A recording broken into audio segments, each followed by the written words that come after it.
Transfer और receive करना। हालांकि हम आपको एक पीसी से दूसरे पीसी में फाइल्स कैसे ट्रांसफर करते हैं ये भी सिखाते, लेकिन वो एक लंबी प्रोसेस है जिससे ये वीडियो काफ़ी लंबी हो जाएगी। अगर आप चाहते हैं हम इस पर भी एक वीडियो बनाएं तो नीचे कमेंट कीजिए, हम जल्द ही इस पर एक डिटेल वीडियो बना देंगे। कंप्यूटर से फ़ोन में या फ़ोन से कंप्यूटर में फाइल्स ट्रांसफ़र करने के कई तरीके हैं, लेकिन हम दो की ही बात करेंगे जो सबसे आसान भी है। पहला तरीका यह है कि अगर आपके पास एक डेटा केबल है, जिन्हें हम यूएसबी केबल भी कहते हैं, तो उससे अपने कंप्यूटर और फ़ोन को कनेक्ट कीजिए। उसके लिए केबल के स्मॉलर एंड को फ़ोन के चार्जिंग पोर्ट से और लार्जर एंड को कंप्यूटर या लैपटॉप के यूएसबी पोर्ट से कनेक्ट करें। जैसे ही आप दोनों डिवाइस को कनेक्ट करेंगे, आपके फ़ोन में एक नोटिफिकेशन आएगा जिसमें 3 ऑप्शन आपको शो होंगे। चूंकि हम ऑडियो, वीडियो और इमेज सभी प्रकार की फाइल्स को ट्रांसफ़र करना चाहते हैं, तो हम सेकंड ऑप्शन फाइल ट्रांसफ़र पर क्लिक करेंगे। जैसे ही आप क्लिक करेंगे, फाइल एक्सप्लोरर की विंडो ओपन होगी और उसमें आपके कनेक्टेड फ़ोन की इंटरनल स्टोरेज आपको शो होने लगेगी। अगर ये इस तरह से ना ओपन हो तो अपने कनेक्टेड फ़ोन को एक्सेस करने के लिए टास्क बार से फाइल एक्सप्लोरर को ओपन करें। फिर दिस पीसी में क्लिक करें। यहाँ डिवाइस एंड ड्राइव्स में आपको अपने फ़ोन की स्टोरेज शो हो रही है। डबल क्लिक करके इसे ओपन करें। अब उस फोल्डर में जाइए जहां वो फाइल्स हैं जिन्हें आपको कंप्यूटर में लेना है, उस पर क्लिक करके उसे सेलेक्ट कीजिए। आप एक साथ मल्टीपल फाइल्स को भी सेलेक्ट कर सकते हैं। इसके लिए कीबोर्ड में कंट्रोल की को दबाकर रखें और फिर उन फाइल्स पर क्लिक करें जिन्हें आपने सेलेक्ट करना है। आप Ctrl+A की को दबाकर एक फोल्डर की सभी फाइल्स को सेलेक्ट कर सकते हैं। फाइल सेलेक्ट कर लेने के बाद कॉपी करने के लिए Ctrl+C दबाइए। अगर इस फाइल को फोन से पूरी तरह हटाकर कंप्यूटर में लेना चाहते हैं तो कट कीजिए, उसके लिए Ctrl+X की को दबाइए। अब कंप्यूटर के उस फोल्डर में जाइए जहां आपको फाइल्स लेनी है और Ctrl+V दबाकर पेस्ट कर दीजिए। देख सकते हैं वो फाइल यहां आ चुकी है। इसी तरह से आप कॉपी या कट करके कंप्यूटर की फाइल को फोन में भी ले सकते हैं। फाइल्स ट्रांसफर करने का दूसरा आसान तरीका यह है कि आप ब्लूटूथ के माध्यम से वायरलेसली डेटा को ट्रांसफर करें। इसके लिए फाइल एक्सप्लोरर को ओपन करें। अब जिस फाइल को आपने ट्रांसफर करना है उस फाइल को सिलेक्ट करके उस पर राइट क्लिक करें। पॉपअप मेन्यू में नीचे की तरफ सेंड टू ऑप्शन पर क्लिक करें और फिर ब्लूटूथ डिवाइस ऑप्शन पर क्लिक करें। अब जिस भी फोन पर आपको फाइल भेजनी है उसे सेलेक्ट करें। मेक श्योर कि उस फोन का ब्लूटूथ ऑन हो। उसके बाद नेक्स्ट पर क्लिक कर दें। अब आपके फोन में एक्सेप्ट इनकमिंग फाइल का नोटिफिकेशन शो होगा। अपने फोन में एक्सेप्ट पर क्लिक कर दें। यहां आप देख सकते हैं फाइल सेंड होनी शुरू हो चुकी है। फाइल का साइज जितना बड़ा होगा उतना अधिक इसमें समय लगेगा। डेटा केबल के मुकाबले ब्लूटूथ से फाइल ट्रांसफर करने में काफ़ी अधिक समय लगता है।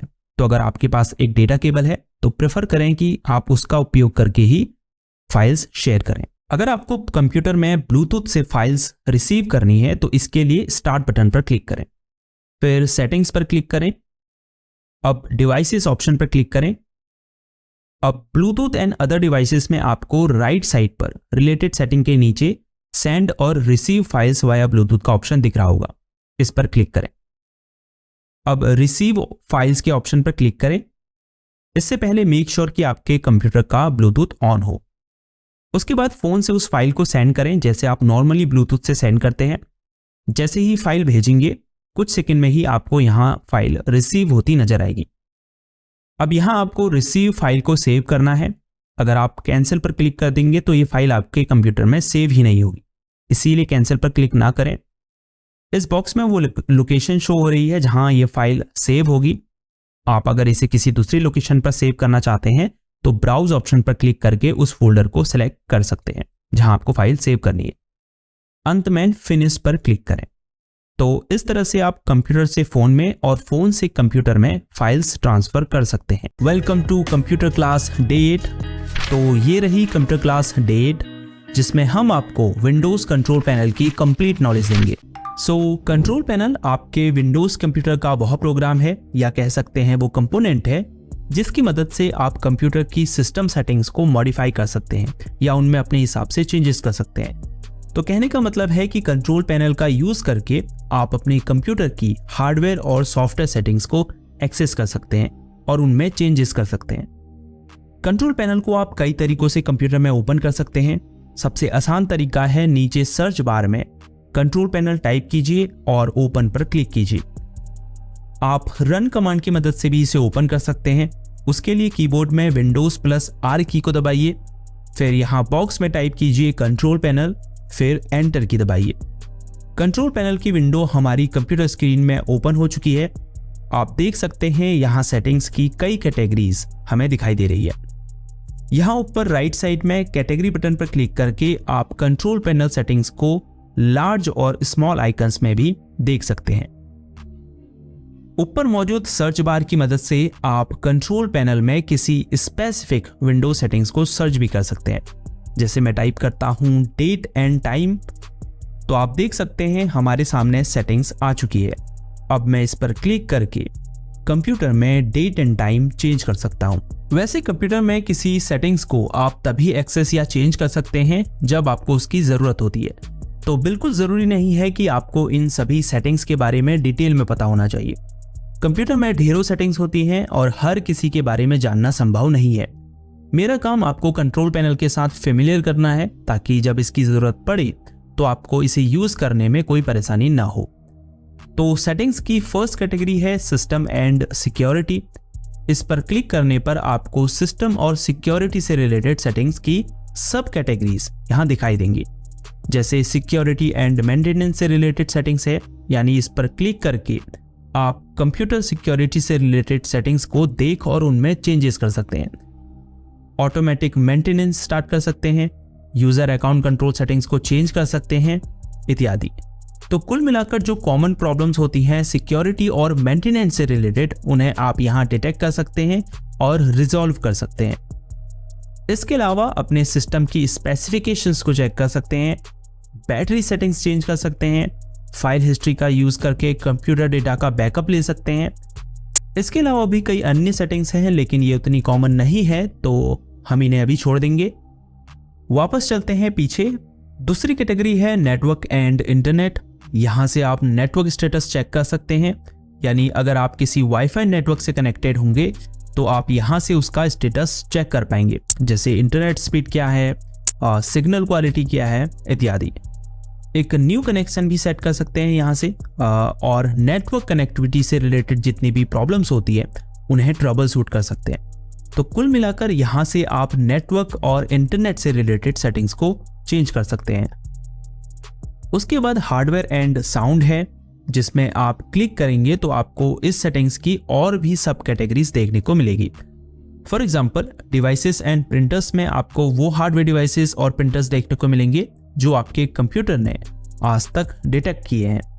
यहाँ से आप किसी प्रिंटर को या किसी डिवाइस को अपने कंप्यूटर में ऐड भी कर सकते हैं। उसके अलावा ऑटो प्ले है, साउंड को एडजस्ट करने और ऑडियो डिवाइसेस को मैनेज करने के लिए सेटिंग्स हैं, पावर ऑप्शंस हैं, विंडोज़ मोबिलिटी सेंटर है।